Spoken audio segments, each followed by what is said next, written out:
इस वीडियो ਨੂੰ देख रहे सारे विद्यार्थियों ਨੂੰ मेरे ਵੱਲੋਂ प्यार भरी सत श्री अकाल। मेरा नाम जसवीर सिंह है तो मैं सरकारी सीनियर सैकेंडरी स्कूल त्योड़ा प्यारियां विखे बतौर कंप्यूटर फैकल्टी सेवा निभा रहा हाँ। स्टूडेंट्स असी अज पाठ 6 कंट्रोल फ्लो भाग 2 ਨੂੰ प्रेजेंटेशन राਹੀਂ डिस्कस करन जा रहे हैं। आओ शुरू करिए। सब तो पहला असी जानते हैं कि प्रोग्राम की हुंदा है। कंप्यूटर प्रोग्राम हदायतां दा अजिहा सैट हुंदा है जो असी कंप्यूटर तो कोई विशेष काम करवाउण लई तैयार करते हाँ। असी प्रोग्राम बनाउंदे होए लड़ीवार हदायतां लिखते जाते हाँ ते साडा कंपाइलर भी सधारण हालतां विच इन्हां हदायतां दा इसे तरतीब अनुसार ही पालन करता है। आओ आपां इस बिल्कुल सधारण जे प्रोग्राम नूं देखते हैं। इस प्रोग्राम दीयां पहलियां दो लाइनां विच तां असीं इनपुट आउटपुट ऑपरेशनस नाल संबंधित हैडर फाइलां शामिल कीतियां। मेन फंक्शन तो बाद असीं बाकी दीयां तीनों लाइनां विच प्रिंटएफ फंक्शन की वरतों दिखाई है। यह फंक्शन इनवर्टेड कॉमा च लिखे हुए मैसेज नूं आउटपुट स्क्रीन ते प्रिंट करेगा। आओ इस प्रोग्राम नूं चला के देखते हैं कि सधारण हालतां विच साडा कंपाइलर इन्हां हदायतां दा किवें पालन करदा है। मेन फंक्शन तो बाद जिवें ही पहली प्रिंट स्टेटमेंट रन होएगी तां स्क्रीन ते आउटपुट दिखाई देगी महकदीप कौर। अगलियां दोनों स्टेटमेंट्स विच असीं साडे मैसेज दे अगे /n की वरतों की है। इस नाल साडा करसर अगली लाइन ते चला जाएगा तां जो साडी नैक्सट आउटपुट अगली लाइन ते आवे। हुण सैकेंड लाइन विच लिखिया नाम प्रिंट होएगा नवनीत कौर अते फिर तो /n दे कारण करसर अगली लाइन ते चला जाएगा ते प्रिंट करेगा गुरताज सिंह। स्टूडेंट्स इस प्रोग्राम की आउटपुट तो तुसीं समझ गए होंगे कि सधारण हालतां विच साडा सी कंपाइलर प्रोग्राम नूं उसे तरतीब विच रन करता है जिवें लिखिया गया होवे। प्रोग्राम एग्जीक्यूशन दा फ्लो जां कह लो प्रोग्राम विचलियां स्टेटमेंट्स दे लागू करन दी तरतीब कंट्रोल फ्लो खवाउंदी है। ਵਿਹਾਰਕ रूप विच साडे सामने कई बार इस तरह की समस्या आ जाती है ਜਦੋਂ ਸਾਨੂੰ ਕਿਸੇ फैसले के आधार पर प्रोग्राम एग्जीक्यूशन के इस फ्लो ਨੂੰ बदलना पैंदा है ਜਾਂ कुछ स्टेटमेंट्स के ग्रुप ਨੂੰ वार-वार दोहराउणा पैंदा है। इस कंट्रोल फ्लो ਨੂੰ बदलਣ ਲਈ जिन्हां स्टेटमेंट्स की वरतों की जाती है उन्हां ਨੂੰ कंट्रोल स्टेटमेंट्स कहा जाता है। कंट्रोल स्टेटमेंट्स ये फैसला करदियां ਹਨ कि प्रोग्राम के किस भाग ने चलना है तो कितनी बार चलना है। इन्हां कंट्रोल स्टेटमेंट्स नूं असीं 4 भागां विच वंड सकते हैं। Decision making statements, selection statements, jump statements ते लूपिंग स्टेटमेंट्स। स्टूडेंट्स असीं पहलियां तीनों किस्म दीयां स्टेटमेंट्स बारे पाठ 5 विच पढ़ चुके हाँ। इस पाठ विच असीं लूपिंग स्टेटमेंट्स बारे पढ़न जा रहे हैं। लूपिंग का अर्थ हुंदा है हदायतां दे एक समूह नूं बार-बार दोहराउणा ਅਤੇ लूपिंग स्टेटमेंट्स ਉਹ स्टेटमेंट्स ਹੁੰਦੀਆਂ ਹਨ जो ਹਦਾਇਤਾਂ ਦੇ ਇੱਕ ਸਮੂਹ ਨੂੰ ਤਦ ਤੱਕ ਦੁਹਰਾਉਂਦੀਆਂ ਹਨ जद तक ਸਾਡੀ ਸੈੱਟ ਕੀਤੀ ਗਈ ਲੌਜੀਕਲ ਕੰਡੀਸ਼ਨ ਸਹੀ ਰਹਿੰਦੀ ਹੈ। ਸੀ ਭਾਸ਼ਾ ਵਿੱਚ ਲੂਪਿੰਗ ਲਈ 3 ਸਟੇਟਮੈਂਟਸ ਦੀ ਵਰਤੋਂ ਕੀਤੀ ਜਾਂਦੀ ਹੈ: ਵਾਈਲ, ਡੂ ਵਾਈਲ ਤੇ ਫਾਰ। ਵਾਈਲ ਲੂਪ ਵਿੱਚ ਪਹਿਲਾਂ ਕੰਡੀਸ਼ਨ ਨੂੰ ਚੈੱਕ ਕੀਤਾ ਜਾਂਦਾ ਹੈ ਤੇ ਫਿਰ ਸਟੇਟਮੈਂਟਸ ਦੇ ਬਲਾਕ ਨੂੰ ਲਾਗੂ ਕੀਤਾ ਜਾਂਦਾ ਹੈ। ਇਹ ਕਿਰਿਆ ਤਦ ਤੱਕ ਦੁਹਰਾਈ ਜਾਂਦੀ ਹੈ ਜਦ ਤੱਕ ਸਾਡੀ ਸੈੱਟ ਕੀਤੀ ਕੰਡੀਸ਼ਨ ਟਰੂ ਰਹਿੰਦੀ ਹੈ। ਕੰਡੀਸ਼ਨ ਦਾ ਮੁਲਾਂਕਣ ਗਲਤ ਹੋਣ ਤੇ ਕੰਟਰੋਲ ਵਾਈਲ ਲੂਪ ਵਿੱਚੋਂ ਬਾਹਰ ਚਲਾ ਜਾਂਦਾ ਹੈ। ਆਓ ਆਪਾਂ ਵਾਈਲ ਲੂਪ ਨੂੰ ਲਿਖਣ ਦਾ ਢੰਗ ਦੇਖਦੇ ਹਾਂ। ਸਭ ਤੋਂ ਪਹਿਲਾਂ ਵਾਈਲ ਸਟੇਟਮੈਂਟ ਲਿਖੀ ਜਾਂਦੀ ਹੈ, ਫਿਰ ਗੋਲ ਬਰੈਕਟਾਂ ਦੇ ਵਿੱਚ ਕੰਡੀਸ਼ਨ ਦਿੱਤੀ ਜਾਂਦੀ ਹੈ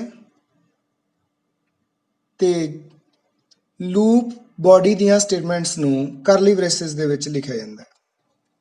ਵਾਈਲ ਲੂਪ ਦੇ ਫਲੋ ਚਾਰਟ ਨੂੰ ਦੇਖ ਕੇ ਵਾਈਲ ਲੂਪ ਦੇ ਕੰਮ ਕਰਨ ਦਾ ਢੰਗ ਹੋਰ ਵੀ ਕਲੀਅਰ ਹੋ ਜਾਏਗਾ।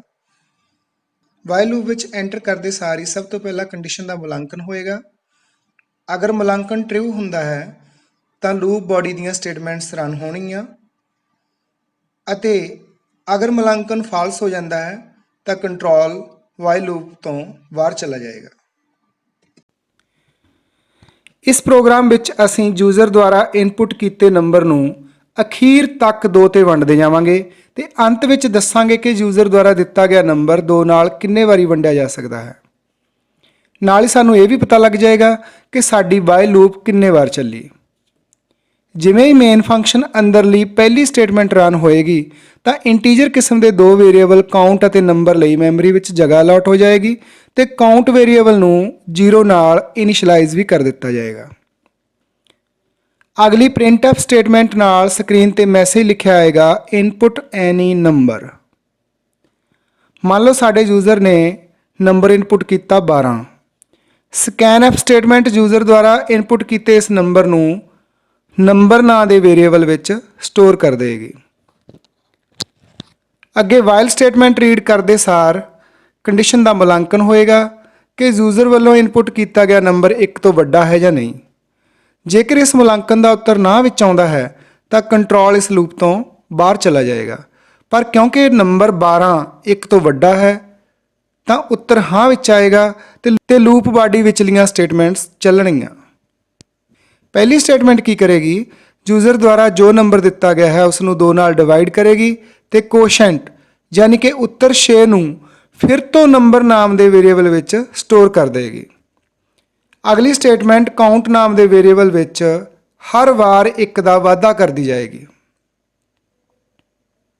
ਦੁਬਾਰਾ ਫਿਰ ਤੋਂ ਕੰਡੀਸ਼ਨ ਚੈੱਕ ਹੋਏਗੀ। ਇਸ ਵਾਰ ਵੀ ਸਾਡਾ ਨੰਬਰ 6 1 ਤੋਂ ਵੱਡਾ ਹੈ ਤਾਂ ਲੂਪ ਫਿਰ ਤੋਂ ਚੱਲੇਗੀ।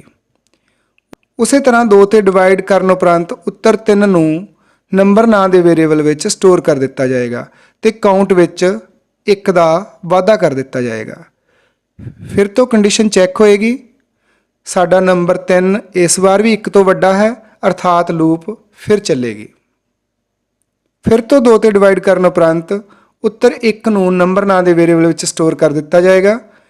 ਕਾਊਂਟ ਵਿੱਚ ਵੀ 1 ਦਾ ਵਾਧਾ ਕਰ ਦਿੱਤਾ ਜਾਏਗਾ। ਹੁਣ ਕਿਉਂਕਿ ਸਾਡਾ ਨਵਾਂ ਨੰਬਰ 1 ਤੋਂ ਵੱਡਾ ਨਹੀਂ ਰਿਹਾ ਤਾਂ ਸਾਡੀ ਸੈੱਟ ਕੀਤੀ ਕੰਡੀਸ਼ਨ ਦਾ ਮੁਲਾਂਕਣ ਫਾਲਸ ਆਏਗਾ, ਜਿਸ ਨਾਲ ਕੰਟਰੋਲ ਇਸ ਲੂਪ ਤੋਂ ਬਾਹਰ ਚਲਾ ਜਾਏਗਾ। ਲੂਪ ਤੋਂ ਬਾਹਰ ਵਾਲੀ ਪ੍ਰਿੰਟਐਫ ਸਟੇਟਮੈਂਟ ਕਾਊਂਟ ਵੇਰੀਏਬਲ ਵਿੱਚ ਪਈ ਵੈਲਿਊ ਨੂੰ ਸਕਰੀਨ ਤੇ ਡਿਸਪਲੇ ਕਰ ਦੇਗੀ, ਜਿਸ ਤੋਂ ਸਾਨੂੰ ਪਤਾ ਲੱਗ ਰਿਹਾ ਹੈ ਕਿ ਯੂਜ਼ਰ ਵੱਲੋਂ ਦਿੱਤੇ ਗਏ ਨੰਬਰ ਨੂੰ 2 ਨਾਲ 3 ਵਾਰੀ ਵੰਡਿਆ ਗਿਆ ਹੈ। Do while loop. ਇਸ ਲੂਪ ਵਿੱਚ ਸਟੇਟਮੈਂਟਸ ਦੇ ਬਲਾਕ ਨੂੰ ਇੱਕ ਵਾਰ ਲਾਗੂ ਕਰਨ ਉਪਰੰਤ ਹੀ ਕੰਡੀਸ਼ਨ ਚੈੱਕ ਕੀਤੀ ਜਾਂਦੀ ਹੈ। ਜੇਕਰ ਕੰਡੀਸ਼ਨ ਦਾ ਮੁਲਾਂਕਣ ਸਹੀ ਹੋਵੇ ਤਾਂ ਫਿਰ ਤੋਂ ਲੂਪ ਦੁਹਰਾਈ ਜਾਂਦੀ ਹੈ, ਨਹੀਂ ਤਾਂ ਕੰਟਰੋਲ ਇਸ ਲੂਪ ਤੋਂ ਬਾਹਰ ਚਲਾ ਜਾਂਦਾ ਹੈ। ਕਿਉਂਕਿ ਇਸ ਲੂਪ ਵਿੱਚ ਲੂਪ ਬਾਡੀ ਦੀਆਂ ਸਾਰੀਆਂ ਸਟੇਟਮੈਂਟਸ ਨੂੰ ਇੱਕ ਵਾਰ ਲਾਗੂ ਕਰਨ ਤੋਂ ਬਾਅਦ ਹੀ ਕੰਡੀਸ਼ਨ ਚੈੱਕ ਹੁੰਦੀ ਹੈ, ਇਸ ਲਈ ਇਸ ਨੂੰ ਪੋਸਟ ਟੈਸਟ ਲੂਪ ਵੀ ਕਹਿ ਦਿੱਤਾ ਜਾਂਦਾ ਹੈ। ਡੂ ਵਾਈਲ ਲੂਪ ਦੇ ਫਲੋ ਚਾਰਟ ਤੋਂ ਸਾਨੂੰ ਸਾਫ਼ ਪਤਾ ਚੱਲ ਰਿਹਾ ਹੈ ਕਿ ਇਸ ਵਿੱਚ ਸਭ ਤੋਂ ਪਹਿਲਾਂ ਸਟੇਟਮੈਂਟਸ ਰਨ ਹੋਣਗੀਆਂ, ਫਿਰ ਕੰਡੀਸ਼ਨ ਚੈੱਕ ਕੀਤੀ ਜਾਏਗੀ। ਅਗਰ ਕੰਡੀਸ਼ਨ ਦਾ ਮੁਲਾਂਕਣ ਟਰੂ ਹੁੰਦਾ ਹੈ ਤਾਂ ਲੂਪ ਫਿਰ ਤੋਂ ਦੁਹਰਾਈ ਜਾਏਗੀ। ਅਗਰ ਫਾਲਸ ਹੁੰਦਾ ਹੈ ਤਾਂ ਕੰਟਰੋਲ ਲੂਪ ਤੋਂ ਬਾਹਰ ਚਲਾ ਜਾਏਗਾ। ਆਓ ਆਪਾਂ ਇਸ ਪ੍ਰੋਗਰਾਮ ਦੀ ਮਦਦ ਨਾਲ ਦੇਖਦੇ ਹਾਂ ਕਿ ਡੂ ਵਾਈਲ ਲੂਪ ਕਿਸ ਤਰ੍ਹਾਂ ਵਰਕ ਕਰੇਗੀ। ਇਸ ਵਿੱਚ ਜਿਵੇਂ ਹੀ ਮੇਨ ਫੰਕਸ਼ਨ ਅੰਦਰਲੀ ਪਹਿਲੀ ਸਟੇਟਮੈਂਟ ਰਨ ਹੋਏਗੀ ਤਾਂ ਇੰਟੀਜਰ ਕਿਸਮ ਦੇ 2 ਵੇਰੀਏਬਲਸ ਕਾਊਂਟ ਅਤੇ ਨੰਬਰ ਲਈ ਮੈਮਰੀ ਵਿੱਚ ਜਗ੍ਹਾ ਅਲਾਟ ਹੋ ਜਾਏਗੀ ਅਤੇ ਕਾਊਂਟ ਵੇਰੀਏਬਲ ਨੂੰ 0 ਨਾਲ ਇਨੀਸ਼ੀਅਲਾਈਜ਼ ਵੀ ਕਰ ਦਿੱਤਾ ਜਾਏਗਾ। ਅਗਲੀ ਪ੍ਰਿੰਟਐਫ ਸਟੇਟਮੈਂਟ ਨਾਲ ਸਕਰੀਨ ਤੇ ਮੈਸੇਜ ਲਿਖਿਆ ਆਏਗਾ ਇਨਪੁਟ ਐਨੀ ਨੰਬਰ। ਮੰਨ ਲਓ ਸਾਡੇ ਯੂਜ਼ਰ ਨੇ ਨੰਬਰ ਇਨਪੁਟ ਕੀਤਾ 1। ਸਕੈਨਐਫ ਸਟੇਟਮੈਂਟ ਯੂਜ਼ਰ ਦੁਆਰਾ ਇਨਪੁਟ ਕੀਤੇ ਇਸ ਨੰਬਰ ਨੂੰ ਨੰਬਰ ਨਾਂ ਦੇ ਵੇਰੀਏਬਲ ਵਿੱਚ ਸਟੋਰ ਕਰ ਦੇਗੀ। ਹੁਣ ਵਾਈਲ ਸਟੇਟਮੈਂਟ ਵਿੱਚ ਤਾਂ ਪਹਿਲਾਂ ਕੰਡੀਸ਼ਨ ਚੈੱਕ ਹੋਣੀ ਸੀ ਤੇ ਇਹ ਲੂਪ ਇੱਕ ਵਾਰ ਵੀ ਚੱਲਣਯੋਗ ਨਹੀਂ ਸੀ, ਪਰੰਤੂ ਡੂ ਵਾਈਲ ਲੂਪ ਵਿੱਚ ਅਸੀਂ ਕੰਡੀਸ਼ਨ ਨੂੰ ਐਂਡ ਤੇ ਚੈੱਕ ਕਰਦੇ ਹਾਂ ਤਾਂ ਇਸ ਲਈ ਲੂਪ ਬਾਡੀ ਵਿਚਲੀਆਂ ਸਾਰੀਆਂ ਸਟੇਟਮੈਂਟਸ ਇੱਕ ਵਾਰ ਤਾਂ ਰਨ ਜ਼ਰੂਰ ਹੋਣਗੀਆਂ। ਨੰਬਰ 1 ਨੂੰ 2 ਤੇ ਵੰਡਣ ਤੇ ਉੱਤਰ ਆਏਗਾ 0, ਜੋ ਕਿ ਨੰਬਰ ਵੇਰੀਏਬਲ ਵਿੱਚ ਸਟੋਰ ਕਰ ਦਿੱਤਾ ਜਾਏਗਾ। ਕਾਊਂਟ ਵਿੱਚ 1 ਦਾ ਵਾਧਾ ਕੀਤਾ ਜਾਏਗਾ। ਜਿਵੇਂ ਹੀ ਕੰਡੀਸ਼ਨ ਚੈੱਕ ਹੋਏਗੀ ਕਿ ਨੰਬਰ 0 1 ਤੋਂ ਵੱਡਾ ਹੈ ਕਿ ਨਹੀਂ ਤਾਂ ਉੱਤਰ ਆਏਗਾ ਫਾਲਸ। ਇਸ ਤਰ੍ਹਾਂ ਕੰਟਰੋਲ ਲੂਪ ਤੋਂ ਬਾਹਰ ਚਲਾ ਜਾਏਗਾ। ਅਗਲੀ ਸਟੇਟਮੈਂਟ ਸਕਰੀਨ ਤੇ ਮੈਸੇਜ ਦੇ ਰੂਪ ਵਿੱਚ ਕਾਊਂਟ ਦੀ ਵੈਲਿਊ ਪ੍ਰਿੰਟ ਕਰੇਗੀ, ਜਿਸ ਤੋਂ ਪਤਾ ਲੱਗੇਗਾ ਕਿ ਕੰਡੀਸ਼ਨ ਦਾ ਮੁਲਾਂਕਣ ਗਲਤ ਹੋਣ ਦੇ ਬਾਵਜੂਦ ਵੀ ਇਹ ਲੂਪ ਇੱਕ ਵਾਰ ਚੱਲੀ ਹੈ। ਫਾਰ ਲੂਪ ਦਾ ਇਸਤੇਮਾਲ ਅਸੀਂ ਉਸ ਸਮੇਂ ਕਰਦੇ ਹਾਂ ਜਦੋਂ ਸਾਨੂੰ ਪਹਿਲਾਂ ਤੋਂ ਹੀ ਪਤਾ ਹੋਵੇ ਕਿ ਲੂਪ ਵਿਚਲੀਆਂ ਸਟੇਟਮੈਂਟਸ ਦੀ ਐਗਜ਼ੀਕਿਊਸ਼ਨ ਨੂੰ ਕਿੰਨੇ ਵਾਰੀ ਦੁਹਰਾਇਆ ਜਾਣਾ ਹੈ। ਇਸ ਲੂਪ ਵਿੱਚ ਐਕਸਪ੍ਰੈਸ਼ਨ 1 ਕਾਊਂਟਰ ਨੂੰ ਇੱਕ ਵਾਰ ਇਨੀਸ਼ੀਅਲਾਈਜ਼ ਕਰਦਾ ਹੈ। ਐਕਸਪ੍ਰੈਸ਼ਨ 2 ਹਰ ਵਾਰ ਕੰਡੀਸ਼ਨ ਦੀ ਜਾਂਚ ਕਰਦਾ ਹੈ ਕਿ ਲੂਪ ਦੁਹਰਾਈ ਜਾਣੀ ਹੈ ਜਾਂ ਨਹੀਂ, ਅਤੇ ਐਕਸਪ੍ਰੈਸ਼ਨ 3 ਰਾਹੀਂ ਹਰ ਵਾਰ ਕਾਊਂਟਰ ਨੂੰ ਅਪਡੇਟ ਕੀਤਾ ਜਾਂਦਾ ਹੈ। ਆਓ ਇਸ ਪ੍ਰੋਗਰਾਮ ਰਾਹੀਂ ਆਪਾਂ ਫਾਰ ਲੂਪ ਦੇ ਕਾਰਜ ਨੂੰ ਸਮਝਦੇ ਹਾਂ। ਇਸ ਵਿੱਚ ਆਪਾਂ ਯੂਜ਼ਰ ਦੁਆਰਾ ਦਿੱਤੇ ਕਿਸੇ ਨੰਬਰ ਦਾ ਪਹਾੜਾ 4 ਤੱਕ ਬਣਾਵਾਂਗੇ। ਮੇਨ ਫੰਕਸ਼ਨ ਅੰਦਰਲੀ ਪਹਿਲੀ ਸਟੇਟਮੈਂਟ ਰਨ ਹੋਣ ਤੇ ਇੰਟੀਜਰ ਕਿਸਮ ਦੇ ਦੋ ਵੇਰੀਏਬਲਸ n ਅਤੇ m ਲਈ ਮੈਮਰੀ ਵਿੱਚ ਜਗ੍ਹਾ ਅਲਾਟ ਹੋ ਜਾਏਗੀ। ਅਗਲੀ ਪ੍ਰਿੰਟਐਫ ਸਟੇਟਮੈਂਟ ਨਾਲ ਸਕਰੀਨ ਤੇ ਮੈਸੇਜ ਲਿਖਿਆ ਆਏਗਾ ਇਨਪੁਟ ਐਨੀ ਨੰਬਰ। ਮੰਨ ਲਓ ਸਾਡੇ ਯੂਜ਼ਰ ਨੂੰ 17 ਦਾ ਪਹਾੜਾ ਚਾਹੀਦਾ ਹੈ ਤਾਂ ਉਸਨੇ ਨੰਬਰ ਇਨਪੁਟ ਕਰ ਦਿੱਤਾ 17। ਸਕੈਨਐਫ ਸਟੇਟਮੈਂਟ ਯੂਜ਼ਰ ਦੁਆਰਾ ਇਨਪੁਟ ਕੀਤੇ ਇਸ ਨੰਬਰ ਨੂੰ n ਨਾਮ ਦੇ ਵੇਰੀਏਬਲ ਵਿੱਚ ਸਟੋਰ ਕਰ ਦੇਵੇਗੀ। ਅੱਗੇ ਪ੍ਰੋਗਰਾਮ ਦਾ ਕੰਟਰੋਲ ਫਾਰ ਸਟੇਟਮੈਂਟ ਨੂੰ ਫੇਸ ਕਰੇਗਾ, ਜਿਸ ਵਿੱਚ 3 ਐਕਸਪ੍ਰੈਸ਼ਨ ਦਿਖ ਰਹੇ ਹਨ। ਪਹਿਲਾ ਐਕਸਪ੍ਰੈਸ਼ਨ m ਨਾਮ ਦੇ ਵੇਰੀਏਬਲ ਨੂੰ ਮੁੱਢਲੀ ਕੀਮਤ 1 ਸੌਂਪ ਦੇਗਾ। ਅਗਲਾ ਐਕਸਪ੍ਰੈਸ਼ਨ ਚੈੱਕ ਕਰੇਗਾ ਕਿ m 4 ਤੋਂ ਛੋਟਾ ਹੈ ਜਾਂ ਬਰਾਬਰ ਹੈ। ਜੇ ਇਸ ਕੰਡੀਸ਼ਨ ਦਾ ਮੁਲਾਂਕਣ ਟਰੂ ਅਰਥਾਤ ਹਾਂ ਹੋਏਗਾ ਤਾਂ ਲੂਪ ਵਿਚਲੀਆਂ ਸਟੇਟਮੈਂਟਸ ਚੱਲਣਗੀਆਂ, ਨਹੀਂ ਤਾਂ ਨਹੀਂ। ਅਗਲੀ ਪ੍ਰਿੰਟਐਫ ਸਟੇਟਮੈਂਟ ਹਰ ਵਾਰ n ਅਤੇ m ਦੀਆਂ ਕੀਮਤਾਂ ਨੂੰ ਆਪਸ ਵਿੱਚ ਗੁਣਾ ਕਰਕੇ ਸਕਰੀਨ ਤੇ ਪ੍ਰਿੰਟ ਕਰਦੀ ਜਾਏਗੀ। ਲੂਪ ਬਾਡੀ ਵਿਚਲੀਆਂ ਸਾਰੀਆਂ ਸਟੇਟਮੈਂਟਸ ਰਨ ਹੋਣ ਤੋਂ ਬਾਅਦ ਫਾਰ ਲੂਪ ਵਿਚਲਾ ਤੀਸਰਾ ਐਕਸਪ੍ਰੈਸ਼ਨ m++ ਹਰ ਵਾਰ m ਦੀ ਵੈਲਿਊ ਵਿੱਚ 1 ਦਾ ਵਾਧਾ ਕਰਦਾ ਜਾਏਗਾ।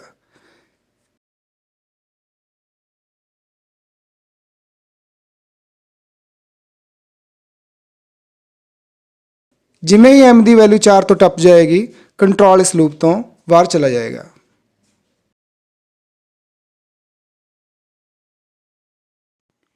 ਇਨਫਿਨਿਟ ਜਾਂ ਐਂਡਲੈਸ ਲੂਪ ਉਹ ਲੂਪ ਹੁੰਦੀ ਹੈ ਜਿਸ ਦਾ ਕਦੇ ਵੀ ਅੰਤ ਨਹੀਂ ਹੁੰਦਾ। ਇਸ ਤਰ੍ਹਾਂ ਦੀ ਲੂਪ ਦਾ ਅੰਤ ਕਰਨ ਲਈ ਯੂਜ਼ਰ ਨੂੰ ਮੈਨੂਅਲੀ ਕੋਸ਼ਿਸ਼ ਕਰਕੇ ਪੂਰੇ ਪ੍ਰੋਗਰਾਮ ਨੂੰ ਹੀ ਬੰਦ ਕਰਨਾ ਪੈਂਦਾ ਹੈ।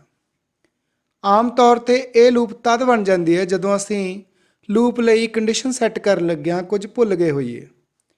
ਪਰ ਇਹ ਲੂਪ ਟਾਈਮ ਡਿਲੇ ਲਈ ਬਹੁਤ ਉਪਯੋਗੀ ਹੁੰਦੀ ਹੈ।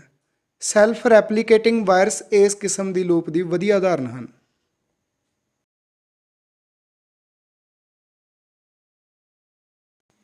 ਇਸ ਵਿੱਚ ਤੁਸੀਂ ਫਾਰ ਲੂਪ ਵਾਲਾ ਹੀ ਪ੍ਰੋਗਰਾਮ ਦੁਬਾਰਾ ਦੇਖ ਰਹੇ ਹੋ, ਬਟ ਧਿਆਨ ਨਾਲ ਦੇਖੋ, ਇਸ ਵਿੱਚ ਸਾਡੇ ਤੋਂ ਥੋੜੀ ਜਿਹੀ ਗਲਤੀ ਹੋ ਗਈ ਹੈ। ਪਤਾ ਹੈ ਕੀ? ਇਸ ਵਿੱਚ ਅਸੀਂ ਫਾਰ ਲੂਪ ਵਿਚਲਾ ਤੀਜਾ ਐਕਸਪ੍ਰੈਸ਼ਨ ਲਿਖਣਾ ਹੀ ਭੁੱਲ ਗਏ ਹਾਂ, ਜਿਸ ਨਾਲ m ਦੀ ਵੈਲਿਊ ਵਿੱਚ ਵਾਧਾ ਹੋਣਾ ਸੀ। ਤਾਂ m ਦੀ ਵੈਲਿਊ ਹਰ ਵਾਰ 1 ਹੀ ਰਹੇਗੀ, ਜਿਸ ਨਾਲ ਸਾਡੀ ਸੈੱਟ ਕੀਤੀ ਗਈ ਕੰਡੀਸ਼ਨ ਦਾ ਮੁਲਾਂਕਣ ਕਦੇ ਵੀ ਗਲਤ ਨਹੀਂ ਹੋਏਗਾ, ਕਿਉਂਕਿ ਸਾਡਾ m ਹਮੇਸ਼ਾ ਹੀ 4 ਤੋਂ ਛੋਟਾ ਰਹੇਗਾ। ਇਸ ਤਰ੍ਹਾਂ ਇਸ ਲੂਪ ਦਾ ਕਦੇ ਵੀ ਅੰਤ ਨਹੀਂ ਹੋਏਗਾ। ਇਹ ਹੁੰਦੀ ਹੈ ਅਨੰਤ ਲੂਪ। ਪਿਆਰੇ ਵਿਦਿਆਰਥੀਓ, ਹੁਣ ਤੁਸੀਂ ਸਮਝ ਗਏ ਹੋਵੋਗੇ ਕਿ ਵਾਈਲ ਲੂਪ ਦੇ ਦੋਨੋਂ ਪ੍ਰਤੀਰੂਪ ਅਸੀਂ ਉੱਥੇ ਵਰਤਦੇ ਹਾਂ ਜਿੱਥੇ ਸਾਨੂੰ ਪਹਿਲਾਂ ਤੋਂ ਪਤਾ ਨਾ ਹੋਵੇ ਕਿ ਅਸੀਂ ਕਿਸੇ ਕੰਮ ਨੂੰ ਕਿੰਨੇ ਵਾਰ ਦੁਹਰਾਉਣਾ ਹੈ, ਅਤੇ ਜਦੋਂ ਸਾਨੂੰ ਪਹਿਲਾਂ ਤੋਂ ਹੀ ਪਤਾ ਹੋਵੇ ਕਿ ਲੂਪ ਨੂੰ 10 ਜਾਂ 20 ਵਾਰ ਦੁਹਰਾਉਣਾ ਹੈ ਤਾਂ ਅਸੀਂ ਫਾਰ ਲੂਪ ਦੀ ਵਰਤੋਂ ਕਰਦੇ ਹਾਂ। ਸੋ ਆਸ ਕਰਦਾ ਹਾਂ ਕਿ ਇਹ ਟੌਪਿਕ ਤੁਹਾਨੂੰ ਚੰਗੀ ਤਰ੍ਹਾਂ ਸਮਝ ਲੱਗ ਗਿਆ ਹੋਵੇਗਾ। ਧੰਨਵਾਦ।